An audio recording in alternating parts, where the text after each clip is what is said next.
আফগানিস্তানে আঘাত হেনেছে শক্তিশালী ৬ মাত্রার ভূমিকম্প। ভয়াবহ এই দুর্যোগে নিহতের সংখ্যা বেড়ে দাঁড়িয়েছে ৬২২ জনে। আহত হয়েছেন ১৫০০-এরও বেশি মানুষ। সবচেয়ে বেশি ক্ষতিগ্রস্ত হয়েছে কুনার প্রদেশ। সেখানে একাই নিহত হয়েছেন ৬১০ জন। আহত হয়েছেন আরো ১৩০০ জন। নানগারহার প্রদেশে মারা গেছেন ১২ জন এবং আহত হয়েছেন ২৫৫ জন। ধ্বংসস্তূপে চাপা পড়ে অসংখ্য মানুষ আটকা আছেন বলে আশঙ্কা করা হচ্ছে। নুরগাল, সকে, ওয়াতাপুর, মানগী ও চাপাদারা জেলায় ব্যাপক ক্ষয়ক্ষতি হয়েছে। কয়েকটি গ্রাম পুরোপুরি মাটির নিচে চাপা পড়েছে। হাজারো ঘরবাড়ি ধসে গেছে। তালিবান সরকারের প্রতিরক্ষা, স্বরাষ্ট্র ও জনস্বাস্থ্য মন্ত্রণালয়ের উদ্ধার দল ইতোমধ্যে ক্ষতিগ্রস্ত এলাকায় পৌঁছেছে।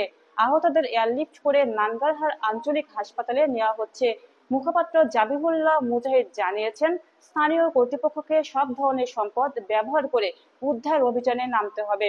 স্থানীয় সময় রোববার রাত ১১টা ৪৭ মিনিটে ভূমিকম্পটি আঘাত হানে জালালাবাদে। এরপর আরো দুটি আফটার শক অনুভূত হয়, যার মাত্রা ছিল ৫.২ এবং ৪.৭।